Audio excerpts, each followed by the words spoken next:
Hello everyone, स्वागत है सभी का आरआर एकेडमी फिरोजाबाद में। फ्रेंड्स, आज की क्लास में मैं डिस्कस करने वाली जनरल साइंस के अंतर्गत कोशिका के अध्ययन पर। फ्रेंड्स, क्लास को शुरू करने से पहले जिन्होंने भी हमारी चैनल को सब्सक्राइब नहीं किया है, चैनल को सब्सक्राइब कर लें, साथ में बेल आइकन को भी प्रेस कर लें ताकि हमारी आने वाली सभी वीडियोज आप तक टाइम से सेंड होती रहे। तो चलिए फ्रेंड्स, क्लास को शुरू करते हैं। फ्रेंड्स, पिछली क्लास में हमने जाना था कि कोशिका की खोज रॉबर्ट हुक ने 1665 में की थी, जो कि मृत कोशिका के रूप में की थी। लेकिन 1674 की बात की जाए तो लीeuwenhoek ने कोशिका के अंदर जीवित अणुओं के रूप में जीवाणुओं की खोज की।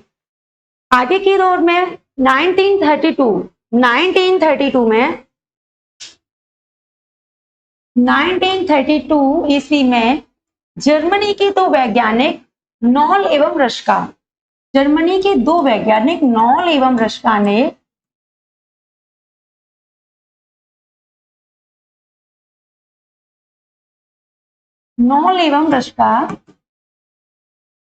जिन्होंने एक इलेक्ट्रॉन सूक्ष्मदर्शी बनाई। कब बनाई फ्रेंड्स? 1932 ईस्वी में नॉल एवं रश्का ने एक इलेक्ट्रॉन सूक्ष्मदर्शी बनाई और इस इलेक्ट्रॉन सूक्ष्मदर्शी के अंदर अर्थात इलेक्ट्रॉन सूक्ष्मदर्शी द्वारा जब कोशिका का निरीक्षण किया गया, ऑब्जर्वेशन किया गया, तो उसमें पाया गया कि कोशिका के अंदर अनेक कोशिकांग अर्थात घटक पाए जाते हैं। तो उन घटकों का अध्ययन बारी बारी से किया गया। तो आज हम कोशिका के स्ट्रक्चर पर ही डिस्कस करने वाले हैं। तो देख लेते हैं फ्रेंड्स, कोशिका का जो मैं हैंड मेकिंग एक डायग्राम बना रही हूं, थोड़ा सिंपल होगा आपके लिए। मान लिया कोई एक सरल कोशिका है और कोशिका मोस्टली आपकी गोल आकार की होती है, लेकिन गोल आकार के साथ में वो आपकी अंडाकार भी हो सकती है, ताराकार हो सकती है, भालाकार हो सकती है, अनेक प्रकार की शेप में हो सकती है, लेकिन मोस्टली गोलाकार ही होती है। ये हमने मान लिया कोई कोशिका है, किसी सिंपल कोशिका के बारे में हम डिस्कस कर रहे हैं। ऊपरी पार्ट, कोशिका का सबसे ऊपरी पार्ट की अगर बात करते हैं फ्रेंड्स, तो वो आपका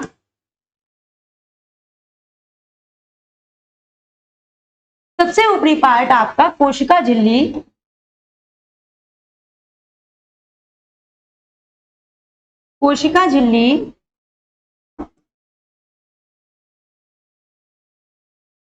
मतलब सेल मेम्ब्रेन। अगर हम इंग्लिश में इसको बताएं तो इसको हम सेल मेम्ब्रेन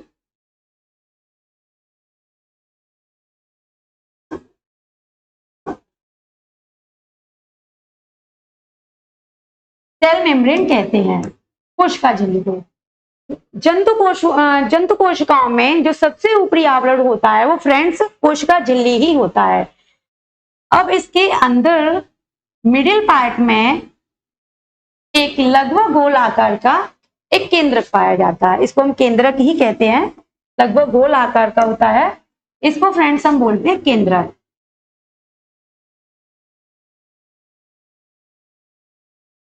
अगर हम इंग्लिश में बात करें तो इसको बोलते हैं न्यूक्लियस।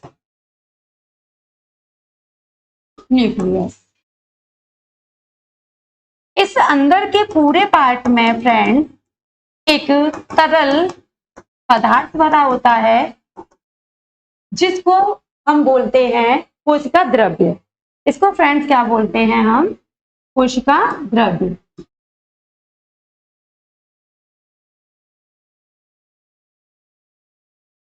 कोशिका द्रव्य जिसे इंग्लिश में हम साइटोप्लाज्म कहते हैं। क्या बोलते हैं फ्रेंड्स?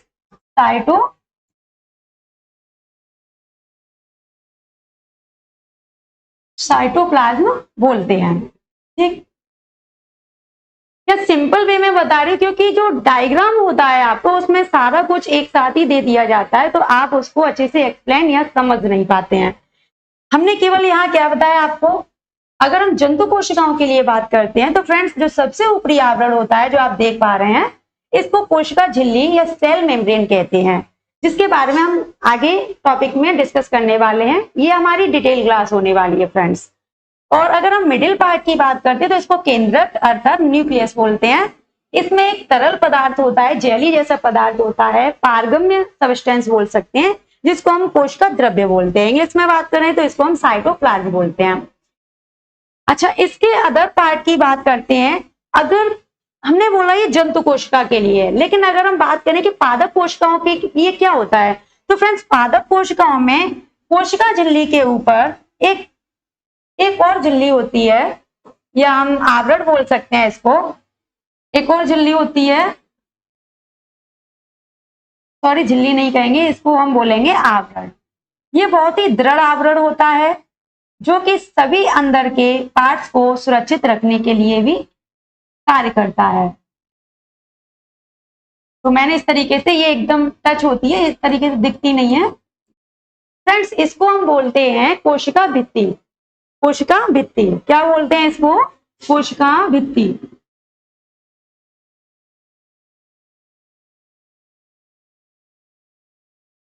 अगर हम इंग्लिश में बात करें तो फ्रेंड्स इसको सेल वॉल कहा जाता है। क्या कहा जाता है? सेल वॉल कहा जाता है।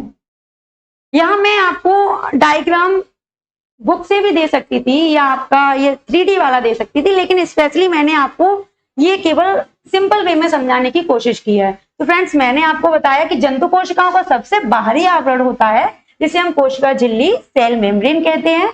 अगर जंतु कोशिकाओं के, अगर हम पादप कोशिकाओं की बात की जाए तो कोशिका झिल्ली के भी ऊपर एक कठोर आवरण होता है जिसे कोशिका भित्ति कहते हैं। यहाँ स्पेस नहीं है फ्रेंड्स, तो मैं थोड़ा ओरली बोल रही हूँ, सेल वॉल बोलते हैं। इसके मिडिल पार्ट में एक केंद्रक पाया जाता है, जैसे कि मैंने आपको यहाँ शो कराया है, इसको न्यूक्लियस कहते हैं। इसके बारे में हम डिटेल में आगे पढ़ लेते हैं। चलिए फ्रेंड्स नेक्स्ट बात करते हैं हम कोशिका झिल्ली पर। हमारा फर्स्ट टॉपिक हम शुरू कर रहे हैं कोशिका झिल्ली।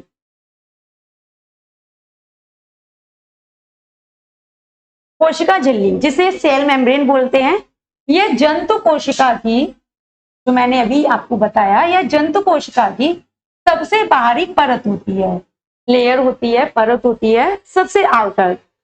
कोशिका के सभी अवयव इसी पतली झिल्ली द्वारा घिरे रहते हैं। अंदर जितने भी कोशिकांग, सेल, ऑर्गेनल्स होते हैं वो सभी इसके द्वारा कवर्ड रहते हैं, इसमें जंतु कोशिकाओं में। इसे प्लाज्मा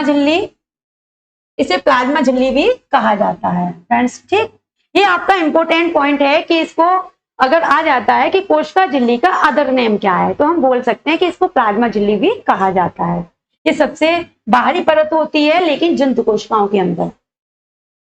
झिल्ली द्वारा कुछ आवश्यक पदार्थ ही बाहर या अंदर जा सकते हैं। ये झिल्ली इस तरीके की होती है, फ्लेक्सिबल होती है कि इसमें छोटे छोटे छिद्र भी होते हैं, पोरस भी होते हैं, जिसके द्वारा कुछ चुनिंदा पदार्थ ही, ठीक है, सिलेक्टेड सब्सटेंस ही इससे आर पार, बाहर या अंदर आ जा सकते हैं। अतः इसे चयनात्मक पारगम्य झिल्ली भी कहते हैं। इसी गुण के कारण कि इसमें से कुछ सिलेक्टेड सब्सटेंस ही आर पार का मतलब अंदर से बाहर या बाहर से अंदर आवश्यकता अनुसार भेजे जा सकते हैं, तो इसलिए इसको हम चयनात्मक पारगम्य झिल्ली कहते हैं। फ्रेंड्स ये भी आपका एक इंपॉर्टेंट पॉइंट है। देखिए ये आपकी डिटेल क्लास है। डिटेल क्लास में मैंने आपको जितने भी इंपॉर्टेंट पॉइंट यहाँ मिलते हैं वो लगभग मैंने यहाँ सिलेक्ट किए हुए हैं। यहाँ से आप सभी पार्ट्स को क्लियर कर सकते हो। बाद में हम इसका एक टेस्ट रखेंगे एमसीक्यूज, जिसमें आपको अपना देखना होगा कि आपने कितना सीखा। ठीक है, कोशिका झिल्ली लचीली होती है जो कि कार्बनिक अणुओं, कौन से अणु? ग्लाइकोप्रोटीन तथा ग्लाइकोलिपिड की बनी होती है। ये जो फ्लेक्सिबल जो लेयर होती है, ये बहुत ही फ्लेक्सिबल होती है, लचीली होती है। लचीली का मतलब कि इसका आकार, जो शेप होता है, जरूरी नहीं है कि वो एक जैसा ही रहे, आवश्यकता अनुसार उसका आकार चेंज भी हो सकता है। लचीली होती है, जो किसकी बनी होती है फ्रेंड्स? ग्लाइकोप्रोटीन तथा ग्लाइकोलिपिड की होती है। आपका ये भी एक इंपॉर्टेंट पॉइंट है। अगर आपको क्वेश्चन मिल जाता है कि जो कोशिका झिल्ली होती है वो किसकी बनी होती है, तो आपको करना है कि कार्बनिक अणुओं अर्थात ग्लाइकोप्रोटीन या ग्लाइकोलिपिड की। अच्छा, एक बहुत ही इंपॉर्टेंट पॉइंट निकल के आता है कि जो फ्लेक्सिबल गुण होता है, इसका लचीलापन होता है, उसी के कारण जो एक कोशिकीय जीव होते हैं वो पोषण ग्रहण करते हैं। पोषण ग्रहण करने का मतलब ये है कि उसकी फ्लेक्सिबल त्वचा जो स्किन होती है या हम बोल सकते हैं झिल्ली होती है, उसके द्वारा ही वो बाहरी वातावरण द्वारा अपना पोषण ग्रहण कर लेते हैं। इसी तरीके से अमीबा जो कि आपका एक कोशिकीय जीव है, एक सेल पाई जाती है, इसमें अपना भोजन इसी प्रक्रिया द्वारा करता है और इस प्रोसेस को फ्रेंड्स हम क्या बोलते हैं, एंडोसाइटोसिस कहते हैं। बहुत ही इंपॉर्टेंट पॉइंट है, इसे नोट कर लेना, एंडोसाइटोसिस कहते हैं। चाहो तो आप स्क्रीनशॉट भी ले सकते हैं। इसी के साथ एक और जरूरी पॉइंट होता है कि कोशिका झिल्ली की खोज किसने की। तो कोशिका झिल्ली की खोज 1885 ईस्वी में नागेली, ये वैज्ञानिक का नाम है, नागेली एवं सी क्रेमर,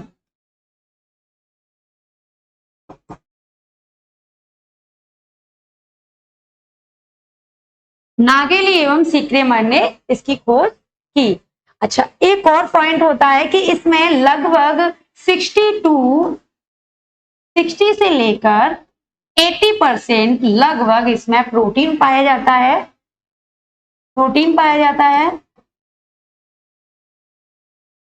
और 20 से लेकर 40% लगभग इसमें लिपिड या वसा होता है, और लगभग 5% इसके अंदर कार्बोहाइड्रेट पाया जाता है। 5% लगभग इसके अंदर कार्बोहाइड्रेट पाया जाता है।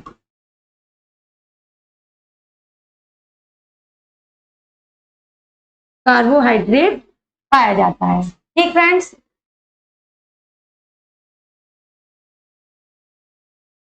%5। अच्छा, इसका एक अदर नेम और है, इसका एक अदर नेम और है। अदर नेम क्या है आपका,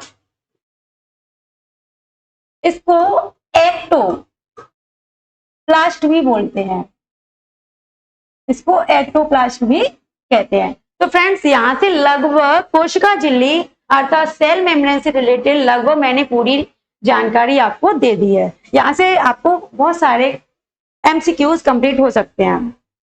चलिए फ्रेंड्स, नेक्स्ट कोशिका भित्ति, नेक्स्ट पॉइंट है हमारा कोशिका भित्ति, सेल वॉल। पादप कोशिका में अभी हमने एक डायग्राम के थ्रू ये समझ लिया था।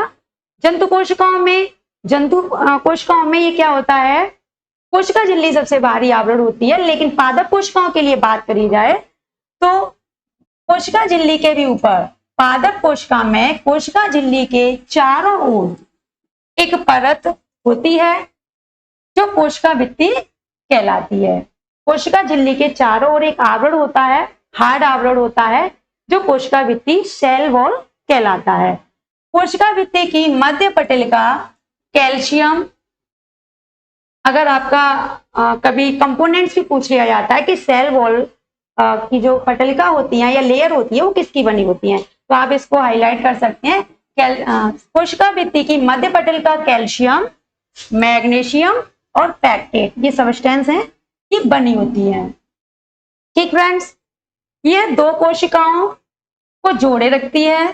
कोशिका भित्ति मुख्यतः सेलुलोज, किसकी, सेलुलोज की।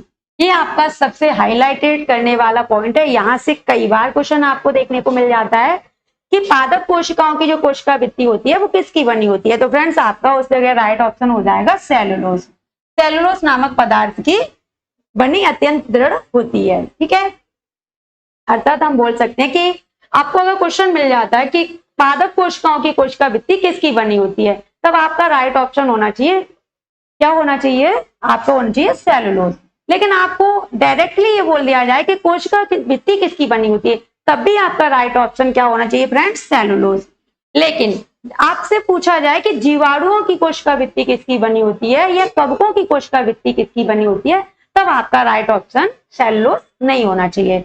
चलिए फ्रेंड्स, आगे देखते हैं। केवल शैवालों एवं विकसित हरे पौधों की, शैवाल जिसे जनरली अगर हम बात करें तो जैसे ये सील की वजह से दीवारों पर या कभी कभी नदी तालाबों, नदी के अंदर नहीं सॉरी तालाबों के अंदर आपने देखा होगा कि काई हरे हरे तरीके की जो दिखती है उसे हम काई बोलते हैं, तो उसी की बात कर लेते हैं।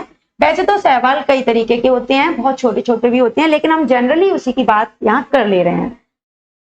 शैवालों एवं विकसित हरे पौधों की भित्ति यानी वॉल सेलुलोज से बनी होती है, जबकि जीवाणुओं की कोशिकावृत्ति पेप्टाइडोग्लाइकेन एवं कवकों की कोशिकावृत्ति काइटिन की बनी होती है। फ्रेंड्स, अब आपका क्वेश्चन यहाँ थोड़ा सा कंफ्यूजन करने वाला, मैंने अभी बताया कि अगर आपसे डायरेक्टली कहा जाए कि कोशिकावृत्ति किसकी बनी होती है तो आपका राइट आंसर होना चाहिए सेलुलोज। आपसे पूछा जाए कि पादप कोशिका की कोशिकावृत्ति किसकी बनी होती है, तब भी आपका राइट ऑप्शन होना चाहिए सेलुलोज। लेकिन आपको नाम रख के कहा जाए कि जीवाणुओं की कोशिकावृत्ति किसकी बनी होती है तो आपका राइट ऑप्शन होगा फ्रेंड्स पेप्टाइडोग्लाइकेन। और अगर आपसे पूछा जाए कि कवकों की कोशिकावृत्ति किसकी बनी होती है तब आपका राइट ऑप्शन हो जाएगा फ्रेंड्स काइटिन। तो यहां से आपको जो भी इंपोर्टेंट पॉइंट हैं सभी नोट कर लेने हैं ताकि आपकी परीक्षाओं में आप उसको बिल्कुल भी मिस नहीं करें। अच्छा, इसका कार्य क्या होता है फ्रेंड्स? सुरक्षा प्रदान करना। कोशिकावृत्ति का कार्य क्या होता है? सुरक्षा प्रदान करना। किसकी सुरक्षा प्रदान करना? क्योंकि कोशिकावृत्ति कोशिका झिल्ली के भी सबसे ऊपरी आवरण होता है पादप कोशिकाओं में, तो सबसे ऊपरी आवरण है, तो जितने भी अंदर उसके सबस्टेंस हैं, जितने भी अंदर उसके घटक कंपोनेंट्स या हम बोले सेल ऑर्गेनेल्स हैं, उन सभी की ये क्या करता है? ये सुरक्षा करता है, प्रोटेक्ट करता है उन सबको। तो चलिए फ्रेंड्स, हम नेक्स्ट पॉइंट को देख लेते हैं। बात करते हैं केंद्रक की। अभी हमने डायग्राम में जाना था कि एक कोशिका होती है और कोशिका के लगभग कोशिका होती है, जंतु कोशिका हो या आपकी पादप कोशिका हो, सबसे ऊपरी आवरण आपका पादप कोशिका में कोशिकावृत्ति, और अगर जंतु कोशिका की कहें तो कोशिका झिल्ली होता है, और इसमें एक चिपचिपा तरल पदार्थ होता है, और अंदर की बात करें तो इसमें क्या होता है फ्रेंड्स? केंद्रक होता है। तो इसी केंद्रक की बात करते हैं। केंद्रक न्यूक्लियस कोशिका के मध्य भाग में, कोशिका के मध्य में गोलाकार या अंडाकार रचना होती है। ये लगभग मोस्टली गोलाकार होता है लेकिन ये अंडाकार भी हो सकता है। तो गोलाकार या अंडाकार रचना होती है जिसे केंद्रक कहा जाता है। इंग्लिश की बात करें तो न्यूक्लियस कहा जाता है।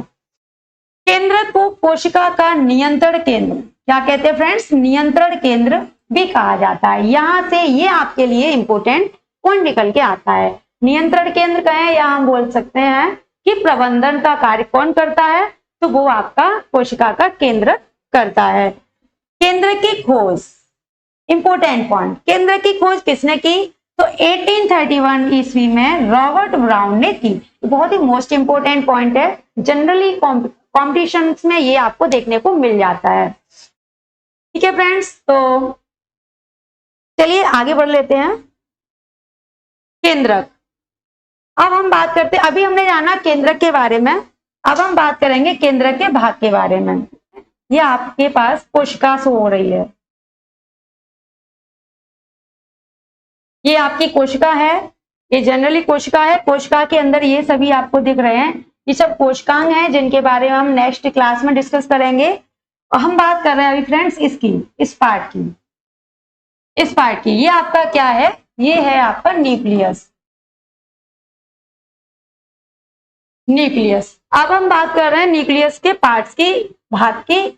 तो फ्रेंड्स ये न्यूक्लियस दोहरी झिल्ली वाला, ये आप देख रहे हैं यहाँ पे, इस पे दोहरी झिल्ली होती है, लेयर होती है, एक ये लेयर है और आपकी ये वाली लेयर है। तो इस तरीके से ये आपकी डबल लेयर वाली, डबल मेम्ब्रेन वाली एक आकृति होती है जो कि लगभग मिडिल में होती है, गोलाकार होती है। इसके अंदर क्या क्या पाया जाता है फ्रेंड्स? कोशिका के अंदर की बात करें तो ये आपका जो पार्ट दिख रहा है ये एक तरल पदार्थ होता है, जैसे कि वहां कोशिका द्रव्य होता है, इसी तरीके से केंद्रक के अंदर भी एक पदार्थ होता है जो कि तरल होता है, लिक्विड होता है। इसको हम बोलते हैं फ्रेंड्स केंद्रक द्रव्य।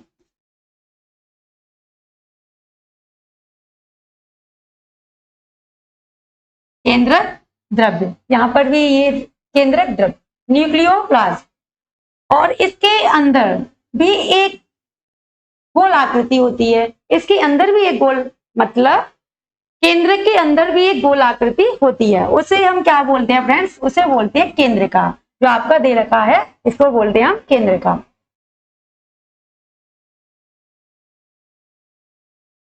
केंद्रिका, ठीक, ये हो गई आपकी केंद्रक द्रव्य हो गया, केंद्रिका हो गई।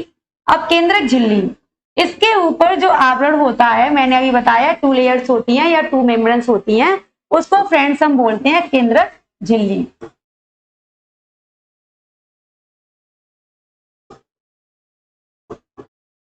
केंद्रक झिल्ली या न्यूक्लियर मेम्ब्रेन।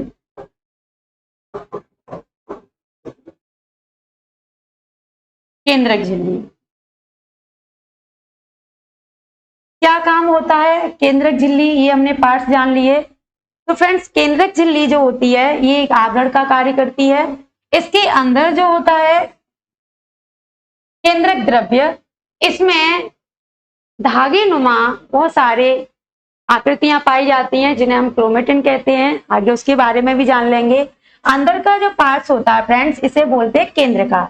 यहाँ इस पे फोकस कर लेते हैं केंद्रिका पर। केंद्रिका जो होता है बहुत ही इंपॉर्टेंट भूमिका निभाता है। हम यहाँ पर जान लेते हैं केंद्रिका के बारे में। केंद्रिका क्या होता है? अभी मैंने आपको बताया केंद्रिका केंद्र के अंदर का एक गोल आकार का पार्ट होता है जिसकी खोज फोंटाना ने की। फोंटाना वैज्ञानिक, फोंटाना नामक वैज्ञानिक ने की। इसका कार्य क्या होता है? इसका कार्य होता है फ्रेंड, जो भी आपके कोशिका के अंदर राइबोसोम्स पाए जाते हैं, उसी राइबोसोम का जो सोर्स भी कहा जाता है। राइबोसोम का क्या कहा जाता है?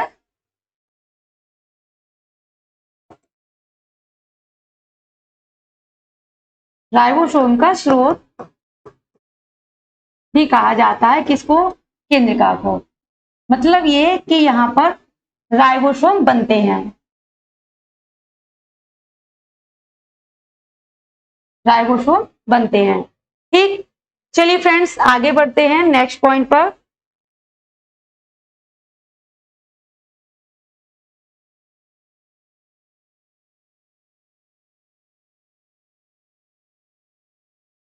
अब बात कर लेते हैं फ्रेंड्स क्रोमेटिन पर।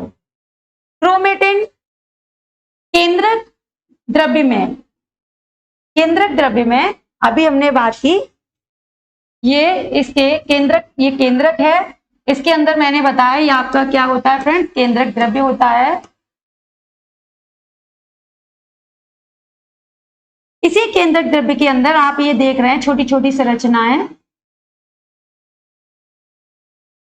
ये बहुत सारी पाई जाती हैं। ये बहुत सारी संरचनाएं पाई जाती हैं। तो उसी को, ये धागेनुमा होती है, इन्हीं को हम क्रोमेटिन कहते हैं। केंद्रक द्रव्य में धागेनुमा पदार्थ जाल के समान होती हैं जो क्रोमेटिन कहलाती हैं। क्या कहलाती हैं? क्रोमेटिन कहलाती हैं। जिन्हें, इनके अंदर क्या होता है? यह डीएनए, स्टोन प्रोटीन तथा नॉन स्टोन प्रोटीन का बना होता है। ये पार्ट जो है, ये पार्ट यानी क्रोमेटिन की बात की जा रही है, ये क्रोमेटिन किसका बना होता है? Stone protein, DNA, non stone protein का बना होता है। इन्हीं धागों को गुणसूत्र कहा जाता है। क्या कहा जाता है फ्रेंड्स? इनको गुणसूत्र कहा जाता है। अच्छा, गुणसूत्र कहा जाता है या क्रोमोसोम कहा जाता है? गुणसूत्र में आनुवांशिक गुण होते हैं, आनुवांशिक गुण होते हैं। अब बात कर लेते हैं हम क्रोमोसोम की। क्रोमोसोम की जो खोज की थी या रिसर्च बोले की थी 1875 में स्ट्रॉसबर्गर, 1875 ईस्वी में स्ट्रॉसबर्गर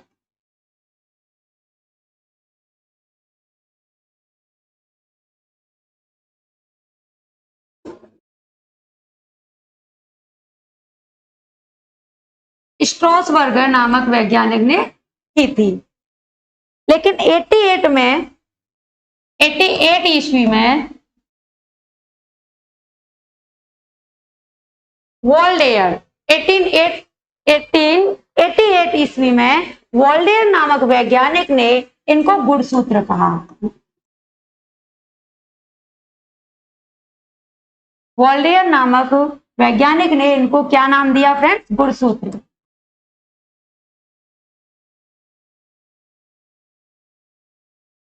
ये पॉइंट आपके लिए इंपॉर्टेंट है कि अगर आपको पूछ लिया जाए कि गुणसूत्र नाम किसने दिया, या जनरली क्वेश्चन यही पूछा जाए कि गुणसूत्रों की खोज किसने की, तब आपका राइट ऑप्शन होना चाहिए वॉल्डेयर। लेकिन आपसे डायरेक्टली पूछा जाए कि क्रोमेटिन की खोज किसने की या क्रोमोसोम की खोज किसने की, तब आपका राइट आंसर क्या होना चाहिए, स्ट्रॉसवर्कर।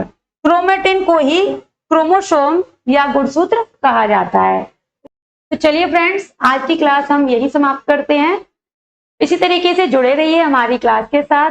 जिन्होंने भी चैनल को सब्सक्राइब नहीं किया है, चैनल को सब्सक्राइब कर लें। और अगर हमारी क्लास आपको पसंद आती है, पसंद आई हो, तो प्लीज लाइक करना नहीं भूलिए, जिससे कि मुझे थोड़ा कॉन्फिडेंस मिले और आपके लिए तरह तरह की जानकारियां मैं यहाँ पर लेके आती रहूं।